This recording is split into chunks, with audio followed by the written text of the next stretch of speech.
Oh, here we are about to try another release event sealed Swiss. We're currently sitting at 107 people, and it's climbing up pretty quick, as it tends to in the last minute or two. We're just hoping it doesn't hit 127.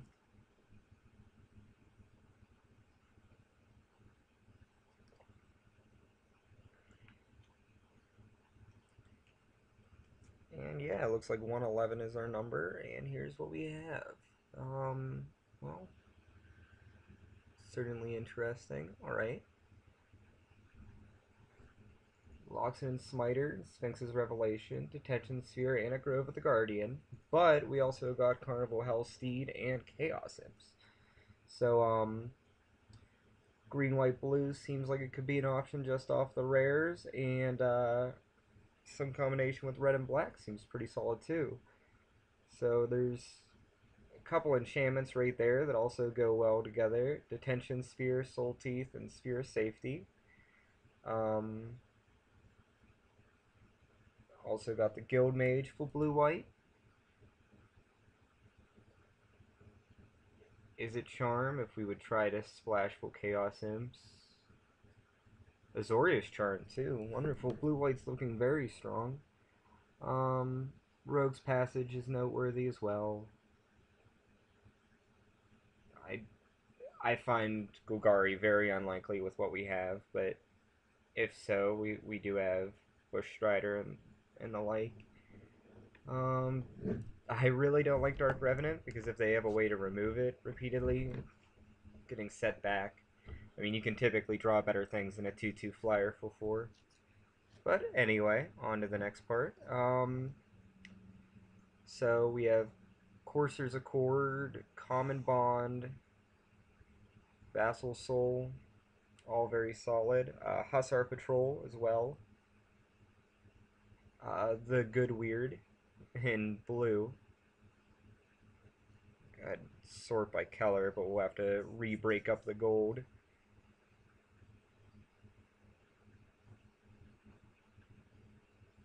We only have one guild gate, so it doesn't look like we're going to play any of our silly shenanigans again with 4 or 5 colors, as much as I might want to. Alright, 2 spawn of Rixmati, a Cackler, 2 Electromancers, not bad overall for our gold stuff. A little bit more spread out than I would like. But we're almost certainly playing blue-white just because Revelation, Detention Sphere, Guild Mage, and Charm are all that good. Inspiration, of course, too. Go ahead and move the weird over to blue. And a Paralyzing Grass, which goes with our other enchantments, if we would try to go that route. And we also got a Stealer of Secrets and Rune Wing, so not bad at all along that end.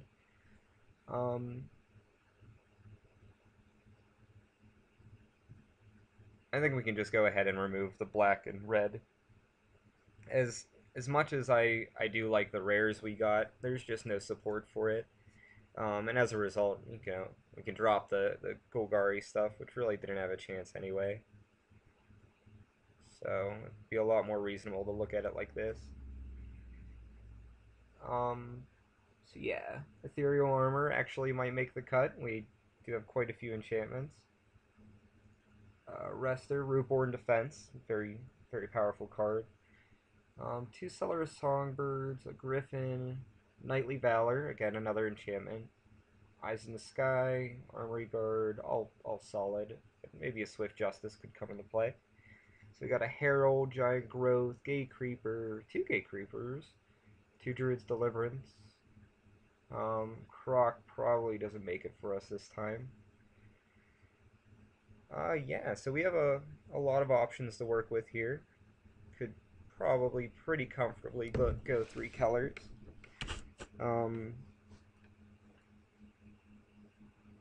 If we do, though, I think it makes the weird a lot less likely to be played.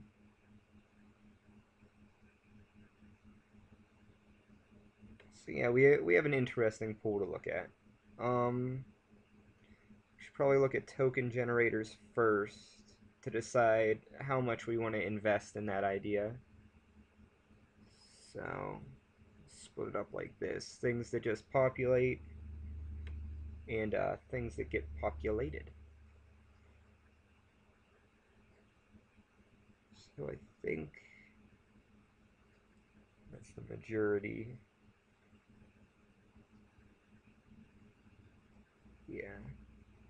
Um, so I definitely think the Druid's Deliverances don't get played as a result. I don't think the possibility of getting an early Centaur token is worth playing Fog when we're probably going to be the aggressive ones. Um, we'll keep in Rootborn Defense just because it can lead to a blowout, a 2 or 3 for 1 pretty easily with that card.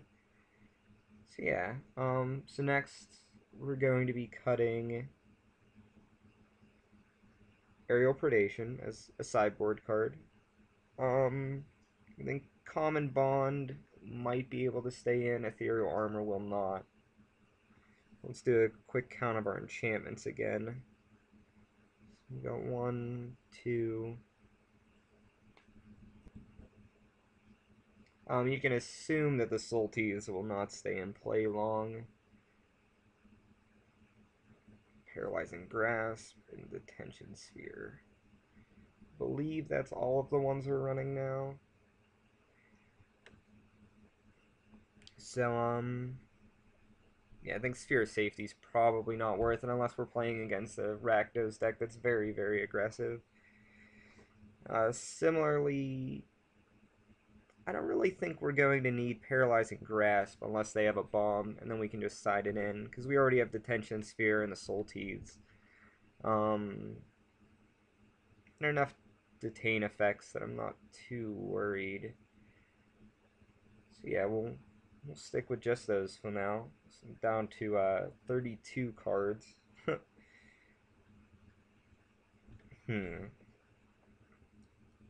I don't feel like we need both Cellar Songbirds by any stretch of the imagination.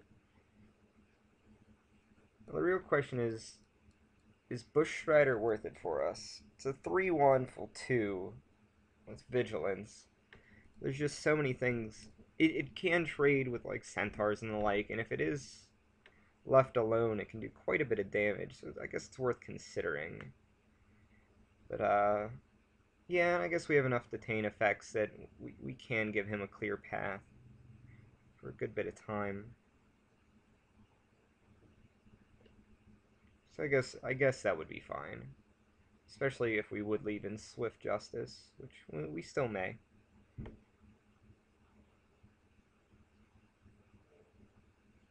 So I don't think we need Giant Growth, Common Bond, and Chorus of Might. It might not be a bad investment, but it seems a little excessive to me. I think we can pull out Armory Guard. We have enough 3 power or higher than 3 toughness guys that I don't think it's really necessary. Or tricks to get to that point. Big fan of Loxodon Smiter. Glad we opened him. In case we get Mind Rotted or something, which is fairly common. But either way, a 4/4 full 3 is pretty hard to argue with in this format. I think we should keep both Gate Creepers because we are playing 3 colors, and anything that lets us thin the deck is worth investing in. I think Arrestor is probably the next to go. Move to a more controlling route.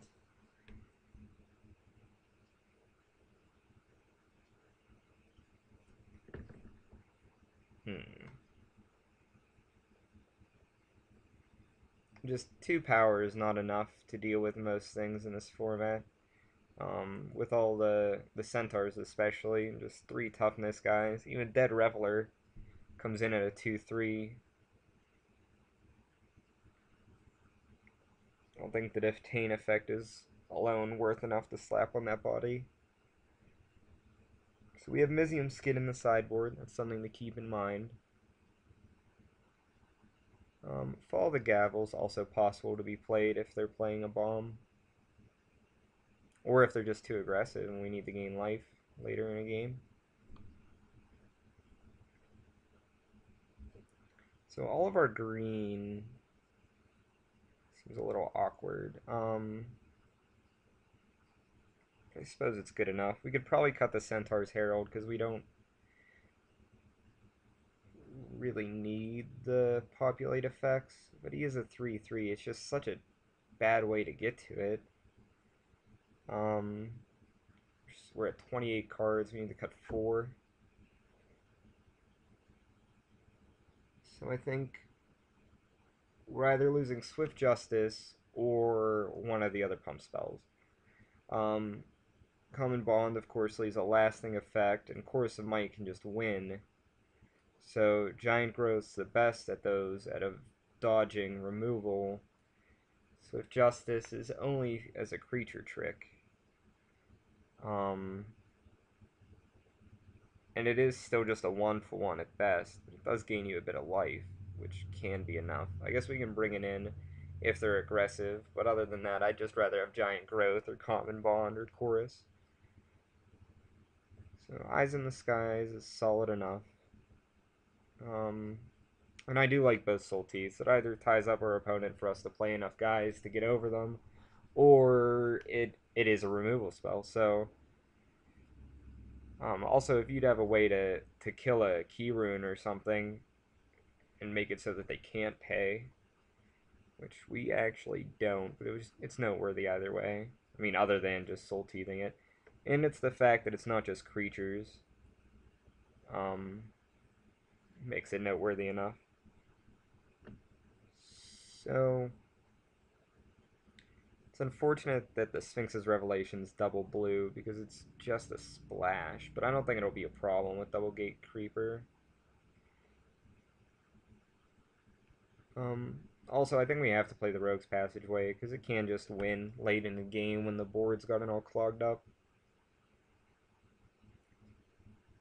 So we have 8 minutes left to make this decision. We have 3 more cuts to go. So I'd like to keep in the Herald because of Rootborn Defense, but I don't know if that's enough of a reason.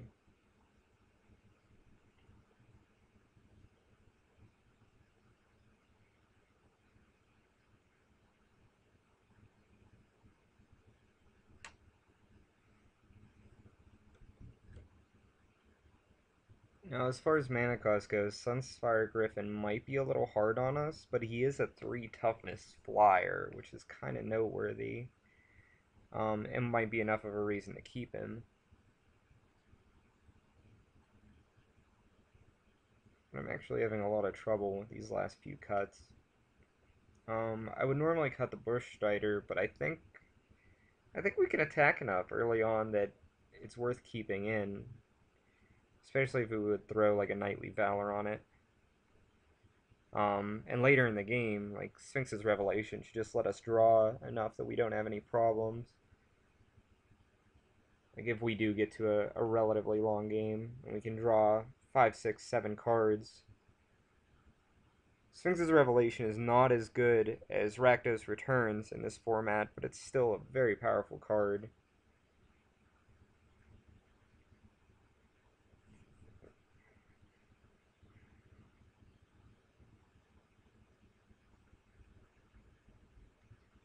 So I think maybe cutting a Common Bond and still have Giant Growth and Chorus of might have to be the right call. Just the 26 cards.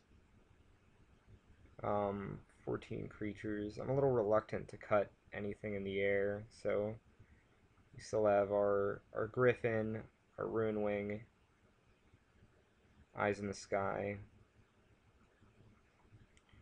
Not much else. I think Centaur's Herald has to go. I just don't think it's good enough. Puts us to 25. We need one more cut. I'm very reluctant to cut another creature because we're really at 11, 12, 13. Because gate creepers are just a way to fetch out a land. Yeah, Rogue's Passage, Stealer Secrets is also a pretty good way to go about it.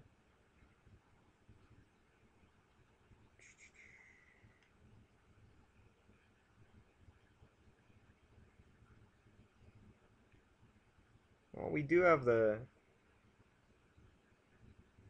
I like that the Eyes in the Sky is an instant blocker. That's one really big effect, and if you've already resolved Courser's Accord, it can be very, very useful.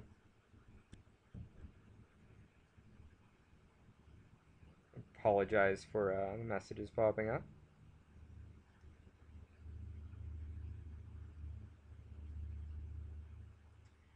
One more cut.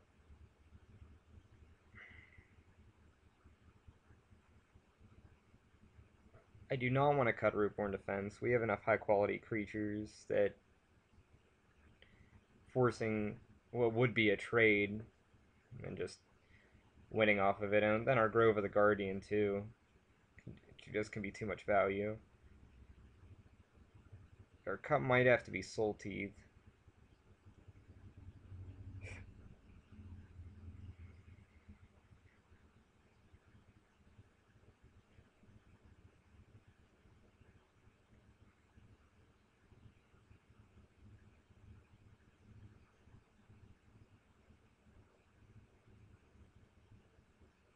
Yeah, I think. Well, I don't know. It's very awkward. Yeah, I think we're gonna go ahead and cut Soul Teeth. It just seems like our only real good call at this point. So 5, 5, and 3, and I don't really like that. It is 4 sources, so we don't have any double blue until the top end. So it's really still 6 sources with the Gate Creepers, and I think that's fine. 5, 6.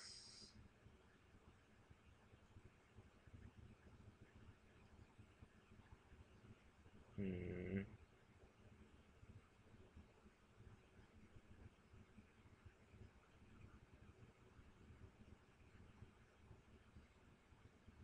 Yeah, we definitely need to have a green early. So I'm going to actually go ahead and make it 4 and then 5. Since we have Bush Strider and we do have Gate Creeper. So I guess that'll have to. We're on the draw is the only reason I'm willing to keep this hand with Gate Creeper Vine, since we do have more green sources than anything else. And we do have 2 instant creatures if we do get our other lands, so.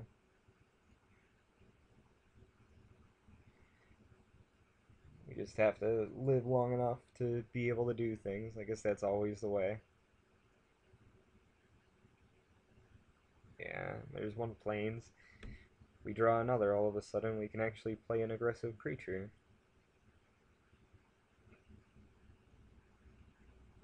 Our opponent's running Grixis. Interesting.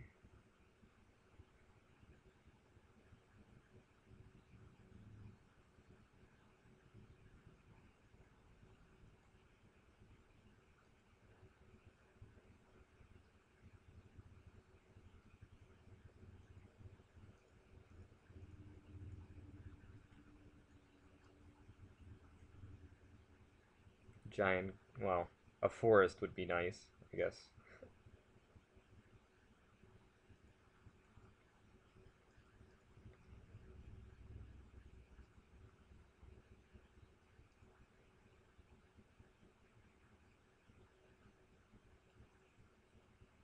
That's a bit better.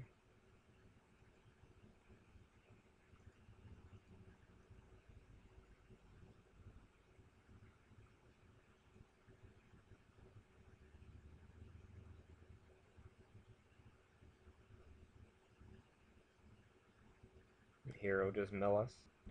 He actually skipped milling us for whatever reason. Um, I imagine he just forgot or didn't think it was worthwhile. I think the extra information alone makes it a better call, but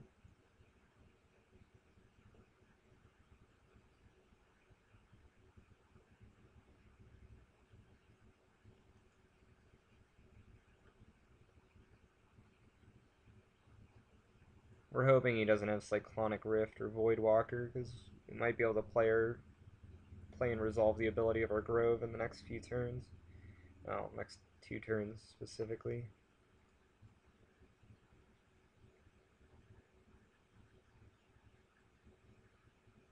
Interesting.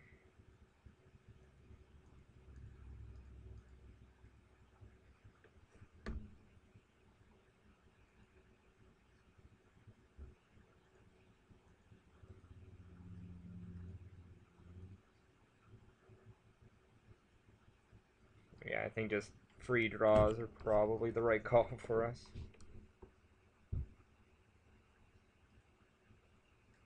Oh, awfully good card to mill. I still don't really think we have a problem. We can have an unblockable 8/8 next turn if we want.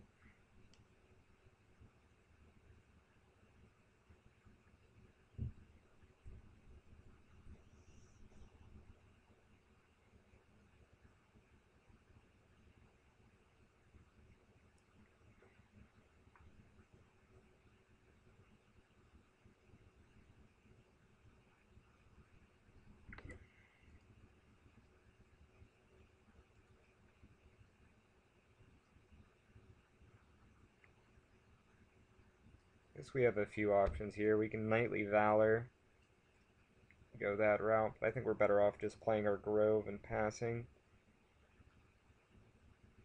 Just have a big guy get out of hand starting on his next turn.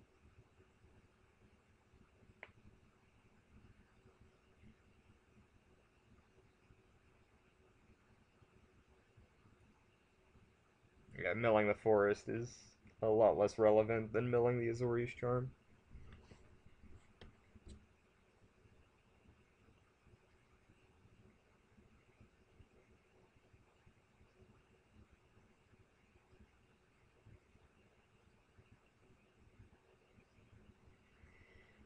I mean, it's possible he attacks and tries to bait out our guy. Well, that's not really relevant, so yeah, I guess we don't care. He might launch party. I guess that's a possibility.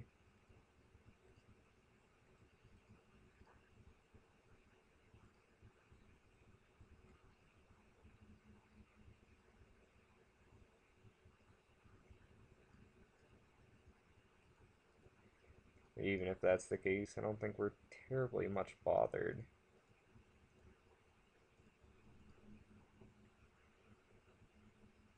I should have left the mana up for Eyes in the Sky.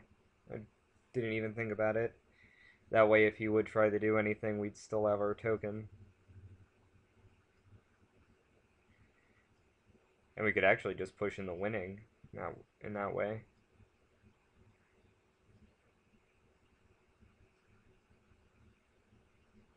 So that was what happens when you play a little too hasty. Here's hoping he doesn't have launch party or anything. Alright, well that's something at least.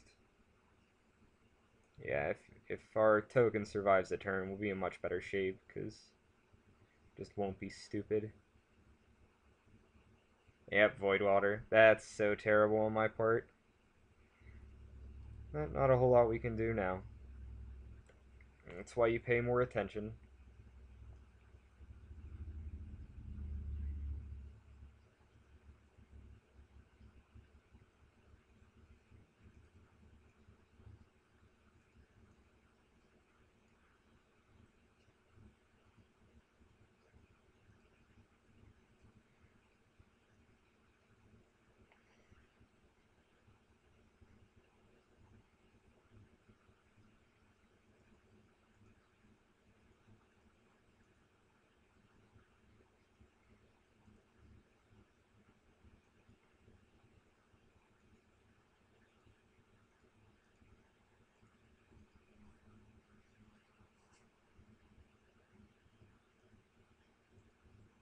I do not feel bad about getting rid of his mill guy, so...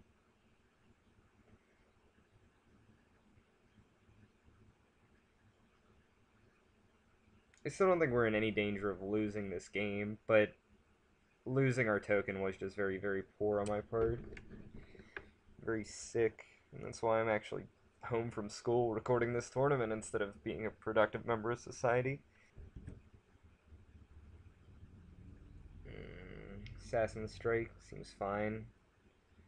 Lose something. Probably the Bush Strider. It's the only card that doesn't get anywhere there.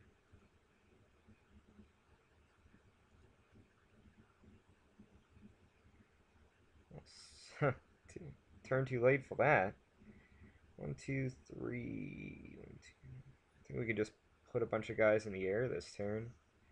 Swing full 2.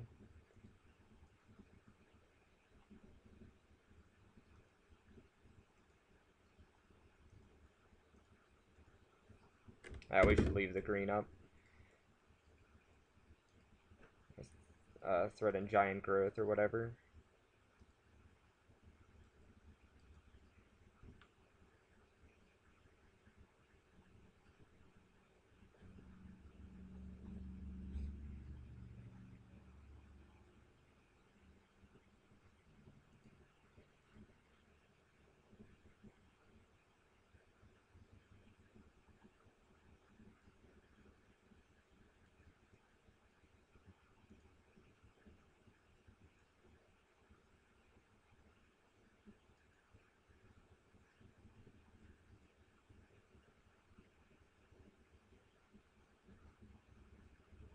Maybe he was doing that just to see if we'd still block. I'm not entirely sure.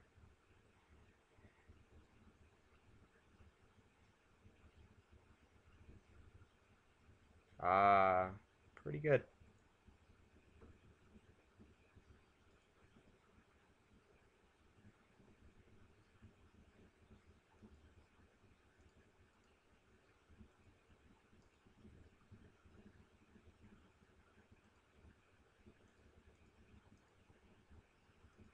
But if he doesn't kill any of our guys, I think we win on our next turn. Through Chorus of Might and the like. And possibly an unblockable. That just kind of figures.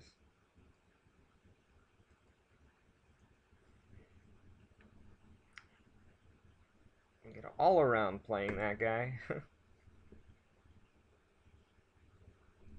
Well, not bad. Still got the game like I was pretty sure we would. I don't think we really need to change much either. Our opponent didn't really pose much of a threat at any point. Just need to play a little more carefully with that token. It's a pretty solid hand. After resolving the Gate Creeper, we'll have the Kellers to resolve any spell in our deck.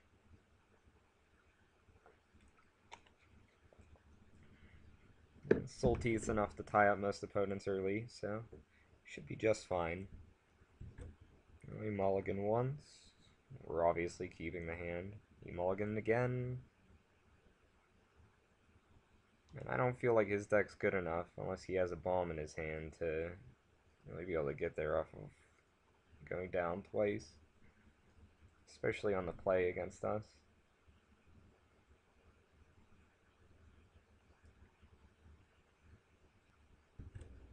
Starting out with 2 guild gates, I guess, isn't terrible for him in his position.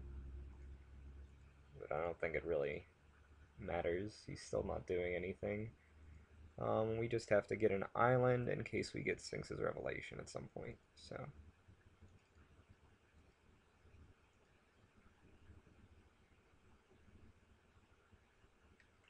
And yeah, I'm missing lands now.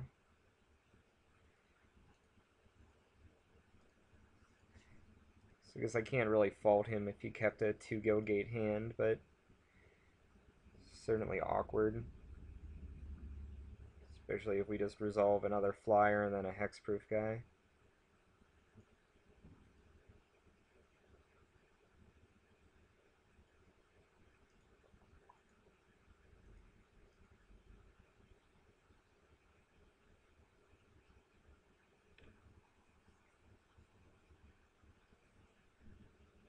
I guess there's Aerial Predation, I believe is the name of the spell. The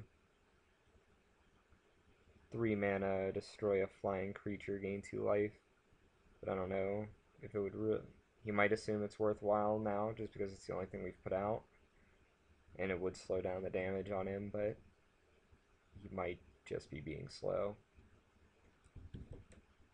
And that goes through without a problem. We just drop our other flyer. No reason to take things slow at this point. Other than Street Spasm, there's not much in the way of mass removal. So we'll just play out our Rhino too. Just keep going.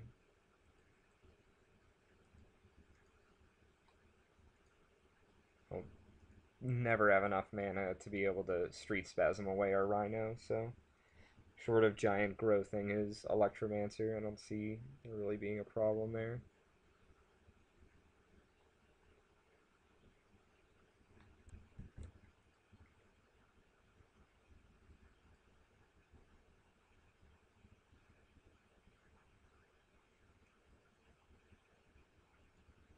I don't really think the Rogue's Pass is necessary for us. Even if you would Giant Growth and kill our Rhino, I think we're better off.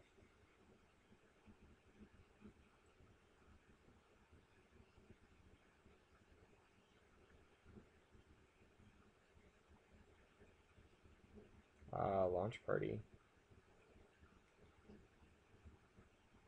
I guess that'd do it. Not a huge deal, just prevents a little bit of damage.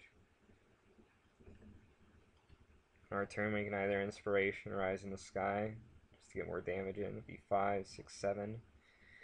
With 4 in the air. Yeah. Kind of has no chance at that point. Alright, not a bad way to start a round 1.